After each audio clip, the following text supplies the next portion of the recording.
Bismillahirrahmanirrahim. Assalamualaikum ya Aba Abdillah wa ala al-arwahi allati hallat bi finaik. Alaika minni salamullahi abadan ma baqit wa baqiya al-lailu wan-nahar wa la ja'alahu Allah akhir al-ahdi minni li ziyaratikum. Assalamu ala al-Husain wa ala Ali ibn al-Husain wa ala awladil Husain wa ala ashabil Husain. Assalamu alaikum jami'an wa rahmatullahi wa barakatuh. Alhamdulillahi rabbil alamin, waliyyis salihin, wala udwana illa ala zalimin. Wassalatu wassalam ala ashrafil anbiya'i wal mursalin, sayyidina wa azimina wa syafi'i dhunubina Abil Qasimil Mustafa Muhammad ibn Abdillah wa ala ahli baitihi at-tayyibin at-tahirin. Azzamallahu ujurana wa ujurakum fi syahadati Abi Abdillah al-Husain alaihi salam. Ikhwan dan akhwat sekalian, alhamdulillah Allah subhanahu wa ta'ala memberi kita taufik untuk bisa menyemarakkan hari-hari duka memperingati tragedi Karbala, di mana majlis-majlis yang diadakan untuk mengenang kesyahidan Abi Abdillah al-Husain, untuk menyegarkan sebutan Ahlul Bait secara umum, adalah majlis yang penuh keberkahan, majlis yang akan memberikan kesegaran dalam jiwa setiap yang hadir dan terlibat, baik secara langsung maupun tidak langsung, dalam semua majlis yang diadakan untuk memperingati Al-Husain dan Ahlul Bait. Karena Asyura, Karbala adalah sebuah madrasah. Karbala adalah sebuah madrasah yang kita semua membutuhkannya. Kita membutuhkan pelajaran-pelajaran besar yang diajarkan oleh Asyura, yang diajarkan oleh Karbala. Salah satu dari hal penting yang patut kita ambil pelajaran darinya bahwa Karbala adalah madrasah kemerdekaan. Karbala adalah madrasah hurriyah. Ialah yang mengajarkan kepada kita nilai dan arti sebuah kemerdekaan. Ketika kita bertanya, kenapa pembantaian terhadap Al-Imam Abi Abdillah al-Husain itu terjadi? Jawabannya jelas, karena masyarakat muslim saat itu sedang kehilangan sebuah nilai penting yang namanya kemerdekaan. Sebagaimana mereka juga kehilangan sebuah nilai penting yang namanya nurani, yang hidup dan selalu menyala-nyala. Ketika kita bertanya, kenapa tragedi Karbala terjadi? Karena masyarakat sedang mengalami dua penyakit yang telah disebutkan. Oleh karena itu, madrasah Karbala mengajarkan kita untuk mengenali dua penyakit itu, dan kemudian bagaimana cara kita bisa menyembuhkan diri kita per individu maupun kita sebagai masyarakat, sebagai umat Islam, agar kita bisa menyelamatkan diri dari dua penyakit tersebut. Allah subhanahu wa ta'ala menjelaskan betapa besar peran nurani dan betapa besar peran kebebasan dan kemerdekaan. Karena melalui keduanya manusia akan mampu berinteraksi dengan berbagai macam peristiwa yang terjadi di sekelilingnya. Sebagaimana juga mereka mampu melakukan sebuah tindakan yang diilhami oleh kebebasan berkehendak secara independen, melakukan sebuah gerakan untuk mewujudkan nilai-nilai mulia, nilai-nilai abadi yang diajarkan oleh agama. Pada malam hari ini saya ingin mengajak ikhwan dan akhwat sekalian untuk merenungkan dua permisalan di dalam Al-Quran Al-Karim yang kebetulan disebutkan keduanya di dalam surat An-Nahl.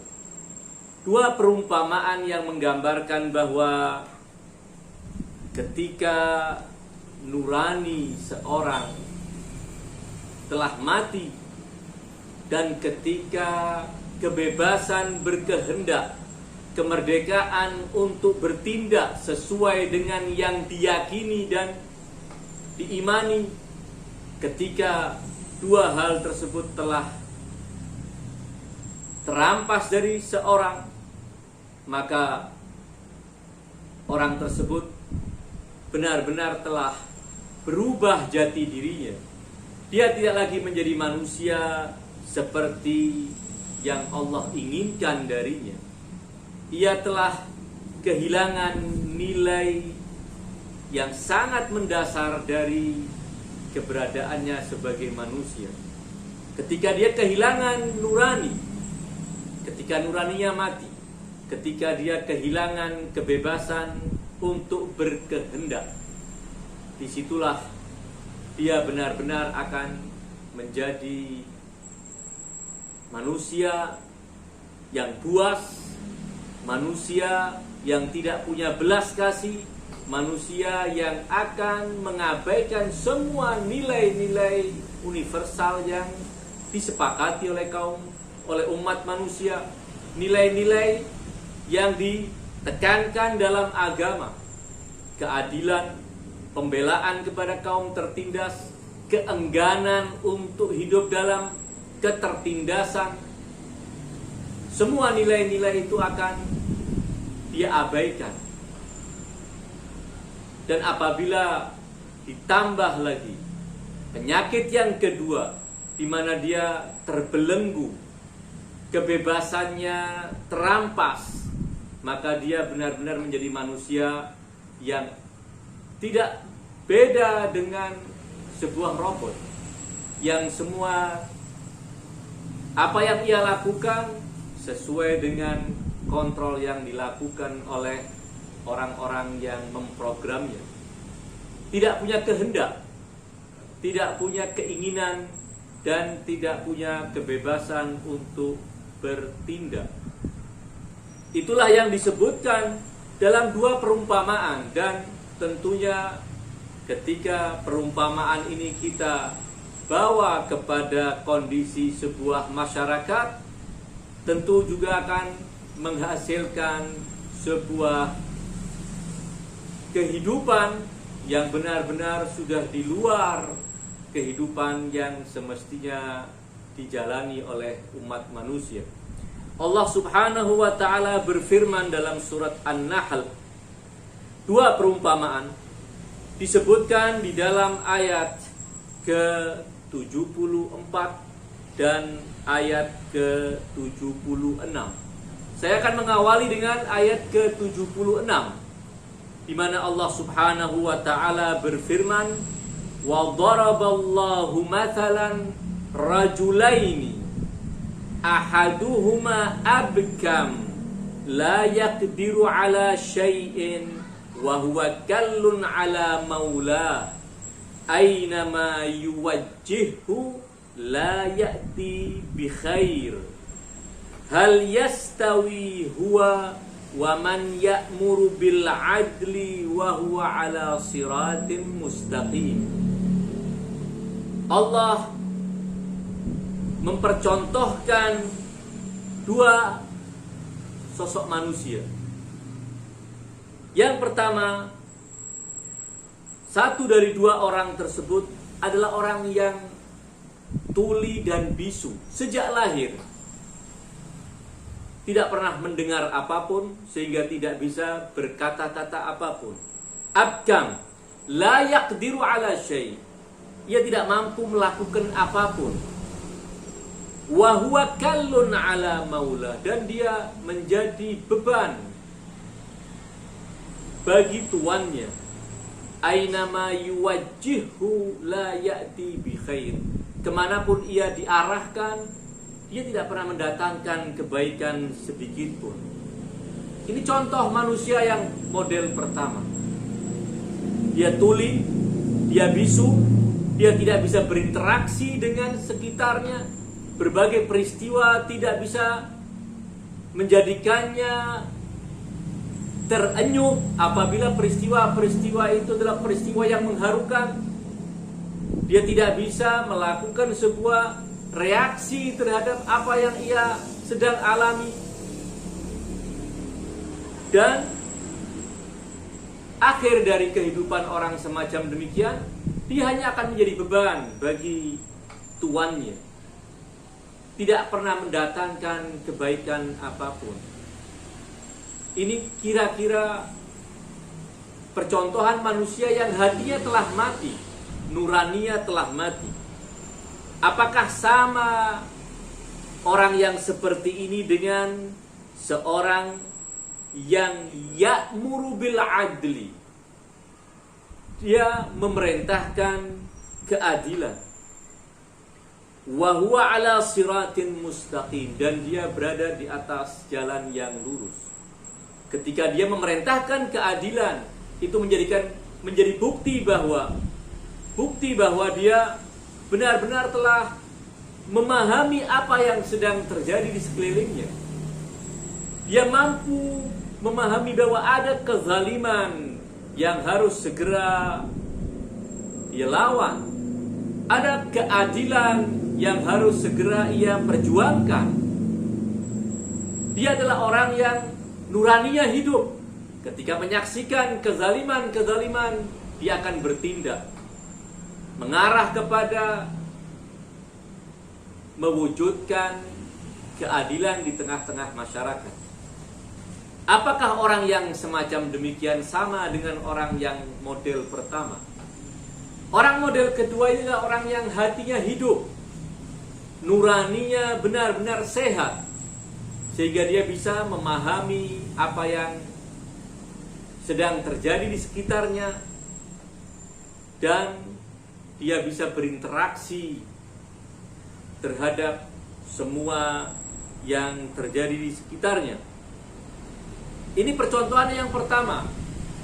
Allah Subhanahu wa ta'ala mempermisalkan kepada kita seorang yang hatinya telah mati, dan contoh seorang yang hatinya hidup. Tentu ketika kondisi yang sedang dialami oleh seorang dalam percontohan pertama ini, itu juga dialami oleh masyarakat. Ada sebuah masyarakat, sebuah umat yang kualitasnya sama dengan yang Allah sebutkan sebagai orang yang abkam, la yaqdiru ala syai' wa huwa kallun ala maula, aynama yuwajjihu la ya'ti bi khair. Ketika bukan seorang saja yang mengalami kondisi kronis semacam demikian, namun sebuah komunitas, sebuah masyarakat, sebuah umat, ketika mereka individu-individu dari umat ini adalah orang-orang yang tuli dan bisu, tidak bisa memahami kebaikan untuk memilahnya dari keburukan, tidak mampu memahami keadilan dan apa itu kezaliman, sehingga mereka benar-benar tidak bisa memahami. Nanti kita mungkin akan sedikit bicarakan apa kira-kira yang menyebabkan kondisi ini dialami oleh seorang atau oleh sebuah masyarakat. Kita akan lanjutkan dengan percontohan yang kedua. Percontohan orang-orang yang tidak memiliki kebebasan, yang kemerdekaannya telah terampas darinya. Allah Subhanahu wa ta'ala dalam ayat sebelumnya berfirman, "Daraballahu matalan 'abdan mamlukan la yaqdiru 'ala syai'." Allah menjelaskan sebuah percontohan. Seorang abdan mamlukan, seorang budak sahaya yang dimiliki oleh tuannya, sehingga dia tidak memiliki kebebasan dirinya, tidak memiliki dirinya, bahkan seluruh dirinya adalah milik tuannya. La yaqdiru ala syai', dia tidak mampu melakukan sesuatu apapun, karena kebebasan dirinya telah menjadi milik tuannya. Bahkan total wujudnya menjadi milik tuannya. Terserah tuannya akan memperlakukan apa terhadapnya. Terserah tuannya akan memberikan agenda kerja apa kepadanya. Dia harus melakukan sesuai atau tidak sesuai dengan keinginan dan kehendaknya, tetap dia harus lakukan. Dan apabila ia memiliki kehendak tertentu, dia tidak bisa dan tidak boleh menerjemahkan dalam tindakan apa yang menjadi keinginan dan kehendaknya, kecuali mendapatkan izin dan restu dari tuannya. Ringkas kata bahwa dia tidak lagi memiliki kehendak, dia tidak lagi memiliki kebebasan untuk bertindak. Total kehendaknya adalah kehendak tuannya. Apa yang menjadi kehendak tuannya harus ia lakukan. Dan apabila ia memiliki kehendak, dia tidak bisa melakukannya kecuali ketika mendapatkan izin dan restu dari tuannya. Orang yang benar-benar hidupnya tidak bisa mengekspresikan apa yang menjadi kepuasannya, apa yang menjadi kehendaknya, sepenuhnya ia berjalan sesuai dengan agenda tuannya. Kemanapun tuannya mengarahkan, dia harus mengarah ke arah tersebut. Daraballahu matalan 'abdan mamlukan la yaqdiru 'ala syai'. Ini model pertama dalam percontohan orang yang telah kehilangan kemerdekaan, telah kehilangan kebebasan untuk berkehendak sesuai dengan ikhtiar dan kehendaknya. Wa man razaqnahu rizqan hasanan fahuwa yunfiqu minhu sirran wa jahra. Apakah sama orang model pertama tersebut dengan orang yang telah kami anugerahkan kepadanya rizki yang baik, wa fahuwa yunfiqu minhu sirran wa jahra, dan dia menginfakkan, membelanjakan rizki yang ia miliki sesuai dengan kehendak dia, baik dalam keadaan rahasia maupun dalam keadaan terang-terangan. Karena dia memiliki kebebasan, karena dia memiliki kemerdekaan, dia bisa melakukan apa yang ia hendak lakukan. Karena dia memiliki harta, dan harta itu benar-benar milik dia, bukan milik orang lain. Karenanya dia bisa melakukan apapun terhadap harta yang ia miliki. Dia belanjakan. Tidak pernah rasa takut, tidak ada rasa takut dari siapapun ketika dia membelanjakan. Karena ini bukan harta milik orang lain, sehingga dia harus secara sembunyi-sembunyi membelanjakannya. Dia membelanjakannya sirran wa jahran, dalam keadaan apapun, baik rahasia maupun terang-terangan, membelanjakannya. Ini sebagai contoh model orang yang benar-benar punya kebebasan, karena dia memiliki dirinya dan dia memiliki kemerdekaan dalam dirinya, memiliki kebebasan berkehendak yang itu menjadi ciri inti manusia. Ketika ikhtiar telah dirampas dari manusia, pada dasarnya dia telah kehilangan unsur yang sangat mendasar dari kemanusiaannya. Ini dua contoh yang Allah sebutkan di dalam dua ayat pada surat An-Nahl. Contoh pertama terkait dengan orang yang telah mati nuraninya, dan model kedua adalah orang yang hidup nuraninya. Tentu tidak akan pernah sama antara dua model tersebut. Ketika Allah bertanya, hal yastawi huwa waman ya'muru bil adli, pertanyaan Allah tidak sedang menanti jawaban dari kita, tapi pertanyaan Allah sedang menegaskan kepada kita bahwa antara keduanya tentu tidak pernah sama. Demikian juga pada contoh yang kedua, contoh yang berbicara tentang seorang yang tidak memiliki kebebasan berkehendak, orang yang benar-benar wujudnya menjadi milik orang lain, sehingga tidak mungkin dia memiliki kehendak kecuali kehendak pemiliknya. Dan orang yang kedua adalah orang yang punya kebebasan, sehingga dia bisa melakukan apapun terhadap anugerah yang Allah berikan kepadanya tanpa ada penekanan dari siapapun. Dia melakukan dengan penuh hurriyah, dengan penuh kebebasan. Allah Subhanahu wa taala menutup ayat ke-75 surat An-Nahl tentang percontohan kedua yang saya sampaikan. Hal yastawun, apakah mereka dua orang tersebut akan sama? Tentu jawabannya sekali lagi, keduanya tidak akan pernah sama. Itulah dua percontohan yang Allah Subhanahu wa taala sebutkan di dalam Al-Qur'an Al-Karim. Dan ketika dua contoh ini juga kita arahkan, kita terapkan kepada sebuah komunitas, kepada masyarakat, kepada sebuah umat, kita akan menyaksikan bahwa ketika ada umat yang telah terampas kebebasannya, telah terampas kemerdekaannya untuk berkehendak, sehingga dia tidak pernah bisa berkehendak kecuali yang menjadi kehendak tuannya. Dia tidak akan bisa melakukan apapun karena dia tidak memiliki dirinya dan dia tidak memiliki kehendaknya. Dia tidak memiliki keputusan-keputusannya. Semua keputusannya yang harus dia jalankan adalah keputusan orang yang menekannya, orang yang telah merampas kemerdekaan dan kebebasannya. Ini masyarakat ketika mengalami dua kondisi semacam demikian.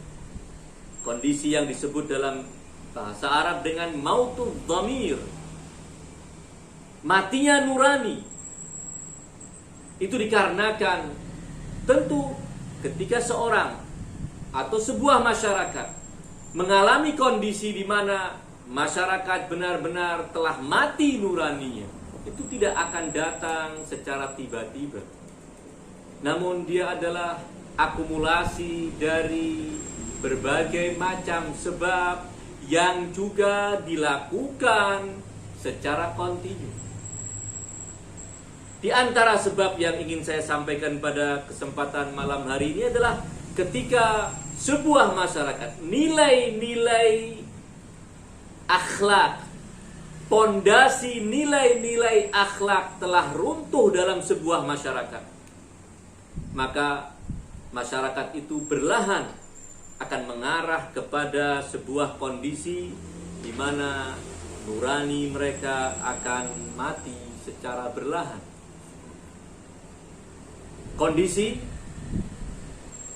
ketika nilai-nilai akhlak mulia yang ditekankan dalam agama, yang ditekankan oleh akal sehat setiap manusia, keadilan, pembelaan kepada kaum lemah yang tertindas, memperjuangkan nilai-nilai indah adalah akhlak yang ditekankan dalam seluruh agama, yang didukung oleh akal sehat setiap manusia. Ketika pilar-pilar ini runtuh, maka hati anggota masyarakat itu menjadi hati yang kaku, menjadi hati yang keras, dan pada akhirnya hati itu akan mati. Dalam surat Al-Baqarah misalnya, pada ayat ke-74, Allah Subhanahu wa ta'ala menyebutkan, setelah menyebut serangkaian pelanggaran yang dilakukan oleh Bani Israel.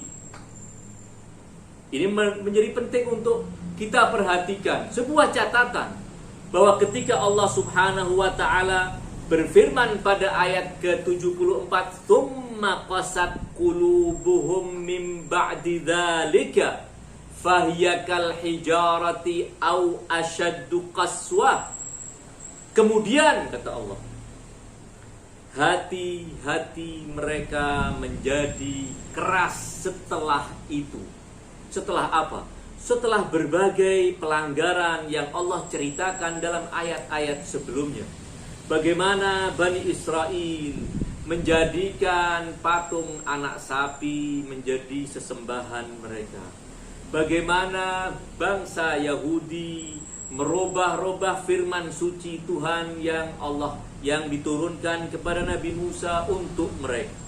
Setelah mereka diperintah oleh Musa untuk masuk ke pintu, namun mereka enggan untuk memasuki pintu tersebut kecuali dengan yel-yel yang bertentangan dengan yang Allah perintahkan. Ketika mereka tidak sabar menerima anugerah yang gratisan dari Allah Subhanahu wa ta'ala, Allah menurunkan al-man was-salwa sebagai hidangan untuk mereka tanpa bersusah payah, namun karena mental mereka yang memang senang membangkang, maka mereka menuntut Musa untuk meminta yang lainnya. Pelanggaran demi pelanggaran, dan yang paling mengerikan adalah bagaimana bangsa Yahudi begitu gemar membunuh para nabi, membangkang, menentang, dan ujungnya membunuh para nabi. Ini yang diceritakan oleh Allah Subhanahu wa ta'ala. Mereka memudarkan janji Allah, ingkar kepada janji mereka kepada Allah Subhanahu wa ta'ala. Setelah itu semua, Allah mengakhiri serangkaian cerita itu dengan berfirman, "Tsumma qasat qulubuhum min ba'di dzalik." Ini menjadi isyarat bahwa kebekuan hati, matinya nurani diakibatkan oleh runtuhnya nilai-nilai akhlak. Di mana nilai-nilai akhlak itu adalah apa yang diajarkan oleh agama.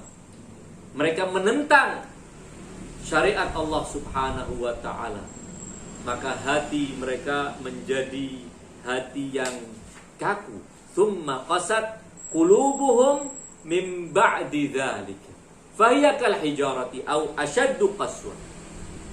Kemudian hal yang kedua adalah hubbud dunya, cinta kepada dunia, seperti yang sama-sama telah kita ketahui dari ucapan Imam Abi Abdillah Al-Husain alaihi salam, "An-nasu abidud dunya wad-dinu la'ikun ala al-sinatihim."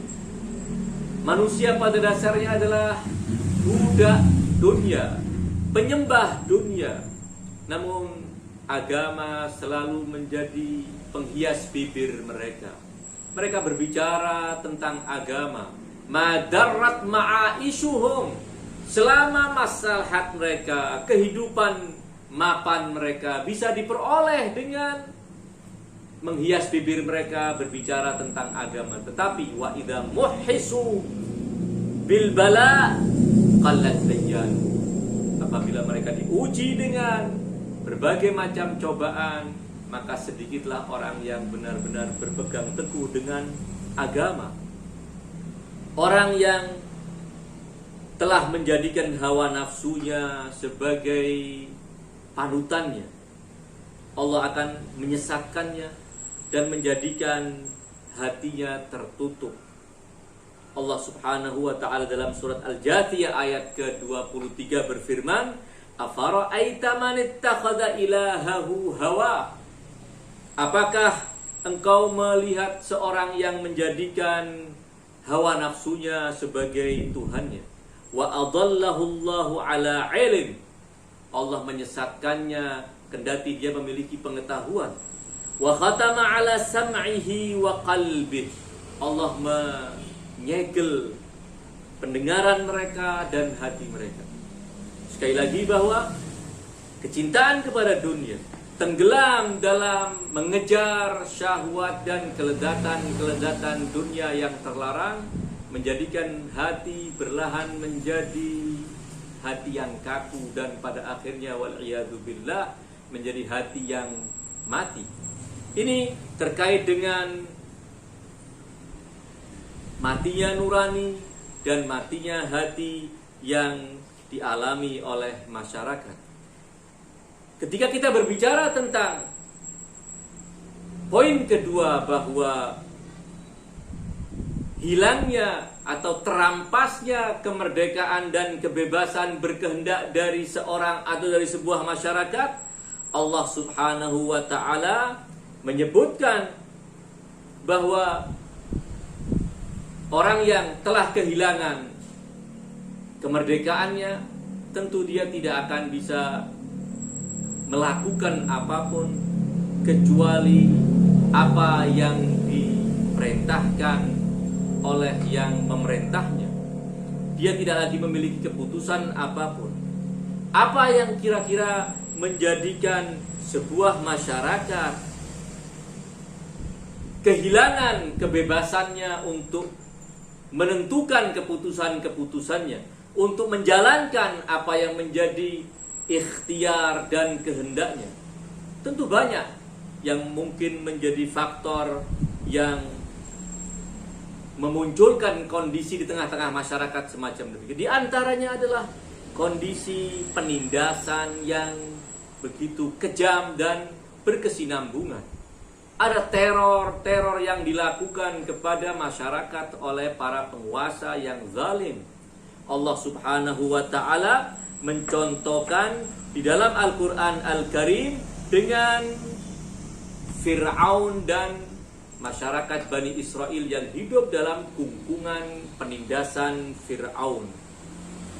Allah Subhanahu wa ta'ala menjelaskan kepada kita melalui cerita Fir'aun dan bagaimana kekejaman Fir'aun, maka muncullah semacam kondisi di tengah-tengah masyarakat yang tidak lagi punya keberanian untuk mengambil sebuah keputusan secara independen. Apapun keputusan yang diambil oleh Fir'aun, itulah yang akan ditaati dan diikuti.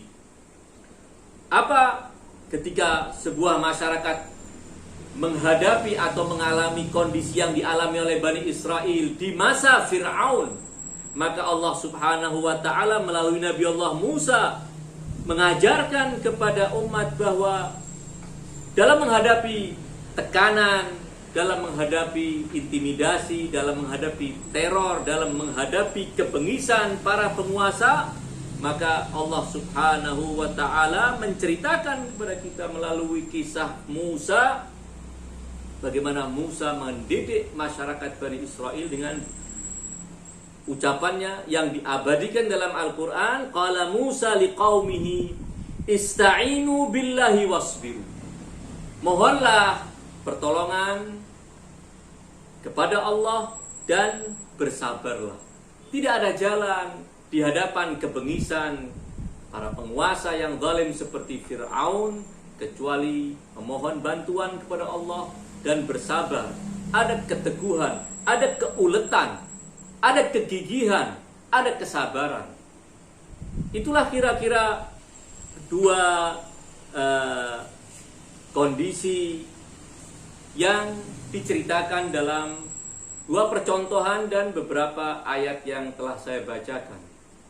Masyarakat di zaman Al-Imam Abi Abdillah Al-Husain alaihi salam adalah masyarakat yang telah mengalami dan sedang terjangkiti oleh dua penyakit tersebut. Nurani mereka telah mati, kebebasan mereka pun telah terampas. Nilai-nilai mulia agama berlahan bergeser. Yang tadinya masyarakat muslim berorientasi mengharap ridha Allah, hidup untuk keadilan, hidup untuk kebaikan bersama, semuanya telah berubah. Kehidupan yang berlimpah tenggelam dalam kenikmatan-kenikmatan yang menggiurkan setelah berbagai daerah ditaklukkan oleh kaum muslimin. Itu juga menjadi salah satu faktor yang menjadikan mereka kemudian hidup dalam kenikmatan dan lupa kepada agenda besar sebagai umat Islam, di mana mereka dituntut untuk mengawal risalah Allah Subhanahu wa ta'ala. Demikian juga kehidupan yang bernaungkan hubbud dunya, menjadikan mereka mengejar dunia dimanapun dunia tersedia untuk mereka. Dia akan tunduk dan taat kepada siapapun yang menjanjikan secuil dunia untuk mereka. Sehingga demi mengejar dunia, demi mewujudkan apa yang menjadi kecintaannya, dia rela melakukan apapun. Sehingga kebebasannya untuk bertindak benar-benar terampas. Yang akan menentukan keputusannya, yang akan menentukan sikapnya adalah orang yang menjanjikan secuil dunia untuknya. Itulah kira-kira yang terjadi di masa Al-Imam Abu Abdillah Al-Husain alaihissalam. Itulah kondisi masyarakat. Masyarakat muslim mengalami hal yang semacam demikian. Saya ingin mengakhiri dengan membacakan dialog antara Imam Al-Husain alaihissalam dengan Umar ibn Sa'ad. Bagaimana Umar ibn Sa'ad ketika dipanggil oleh Al-Husain alaihissalam, kemudian setelah bertemu dengan Al-Husain di antara dua pasukan, Al-Husain mengingatkan Umar ibn Sa'ad, apakah engkau akan membunuhku? Al-Husain bertanya, kenapa? Kenapa kamu harus bergabung dengan mereka? Kembalilah, bergabunglah denganku. Apa kata Umar bin Sa'ad? Aku takut rumahku yang di Kufa dirobohkan oleh Gubernur Ibnu Ziyad. Kata Imam Husain, aku akan bangunkan kembali rumahmu yang lebih bagus dari hartaku. Umar ibn Sa'ad kemudian mengatakan, tapi aku juga takut ladang-ladangku dirampas oleh pemerintah. Al-Imam Abu Abdillah Al-Husain mengatakan, akan aku ganti dari hartaku yang ada di Hijaz, akan kuberikan kepadamu. Namun tetap dia mengatakan dengan berbagai macam alasan yang sama sekali tidak logis. Apabila seorang benar-benar masih memiliki kehendak, benar-benar tidak tenggelam dalam cinta kepada dunia. Karena di hari ke-10 Al-Imam Abu Abdillah Al-Husain kembali memanggil Umar ibn Sa'ad. Setelah pasukan benar-benar bersiap dan Umar telah bertekad untuk memerangi Al-Husain alaihissalam, Al-Husain kembali mengingatkan Umar ibn Sa'ad, berdialog dengan Umar ibn Sa'ad. Namun Al-Imam Abu Abdillah menemukan bahwa Umar ibn Sa'ad adalah orang yang benar-benar nuraninya telah mati. Tidak lagi ada nilai-nilai, walaupun secerca nilai-nilai kemanusiaan yang masih tersisa dalam dirinya. Sebagaimana dia juga orang yang tidak memiliki kebebasan. Sehingga keputusan apapun yang harus dia lakukan adalah keputusan Ibnu Ziyad yang memerintahkan kepadanya dari Kufah. Setelah Al-Imam Abu Abdillah Al-Husain menyaksikan sikap Umar ibn Sa'ad yang benar-benar tidak lagi memiliki kebebasan, Al-Imam kemudian mengatakan bahwa engkau tidak mungkin akan mendapatkan semua yang dijanjikan oleh Ibnu Ziyad kepadamu. Kamu tidak akan lama menikmati gandum-gandum kualitas baik di kota Kufah.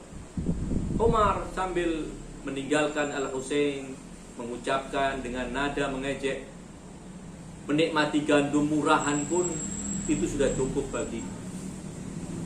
Dan dia kemudian kembali ke pasukannya dan mengatakan, apa yang kalian nanti?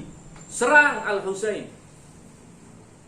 Al-Hurr bin Ziyad mendatangi Umar ibn Sa'ad. Wahai Umar, apakah engkau serius akan memerangi Al-Husain? Apa jawab Umar bin Sa'ad? Tentu.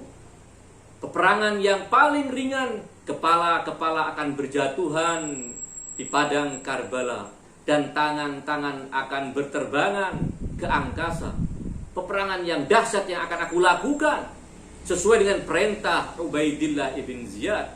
Ubaidillah ibn Ziyad memerintahkan kepada Umar bin Sa'ad dan pasukannya agar melakukan pembantaian sekeji mungkin, dan itu telah dilakukan secara rapi dan utuh oleh Umar ibn Sa'ad. Karena Al-Hurr menyaksikan bahwa keseriusan Umar ini sesuatu keputusan yang sangat luar biasa, keberanian kepada Allah Subhanahu wa ta'ala. Maka Al-Hurr mengingatkan kepada Umar, kenapakah engkau tidak menerima solusi tawaran Al-Husain? Apa jawab Umar ibn Sa'ad? Itu kalau keputusan ada di tanganku, namun keputusan ada di tangan Al-Amir Ibnu Ziyad.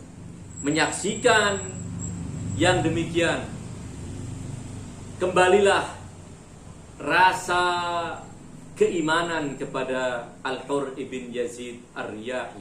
Dia memenuhi panggilan nuraniyah dan dia bersegera membebaskan dirinya dari kungkungan keputusan-keputusan yang dipaksakan oleh Ubaidillah ibn Ziyad. Dia kemudian melesatkan kudanya menghampiri Al-Husain alaihi salam. Semua orang tadinya tercengang, terheran-heran apa yang hendak dilakukan oleh Al-Hurr. Namun Al-Hurr kemudian mendekat kepada Al-Husain dengan melesitkan kudanya sambil tidak menghunuskan pedangnya, dan perisainya pun dibalik sebagai tanda bahwa aku datang kepadamu wahai Abu Abdillah Al-Husain bukan dalam keadaan ingin menyerang, namun aku bertaubat. Al-Hurr kemudian sambil malu menundukkan kepalanya di hadapan Al-Imam Abu Abdillah Al-Husain alaihi salam. Dia menangis dan mengatakan, wahai Abu Abdillah, wahai Husain, wahai putra Rasulullah, akulah orang biadab yang telah menggiringmu ke padang Karbala. Akulah orang yang biadab itu yang telah menakut-nakuti anak-anak kecil dalam kafilahmu. Akulah orang biadab itu yang telah menyengsarakanmu sehingga engkau terkepung oleh puluhan ribu tentara Ibnu Ziyad. Masih adakah taubat untukku wahai putra Rasulullah? Maka Al-Husain mengatakan, tentu. Yatubullahu alaik, Allah akan menerima taubatmu. Maka Al-Hurr turun dari kudanya dan mencium kedua tangan Al-Husain, mencium kening Al-Husain, mencium kedua kaki Al-Husain, dan setelah itu memohon izin kepada Al-Husain untuk menasehati pasukan Umar ibn Ziyad.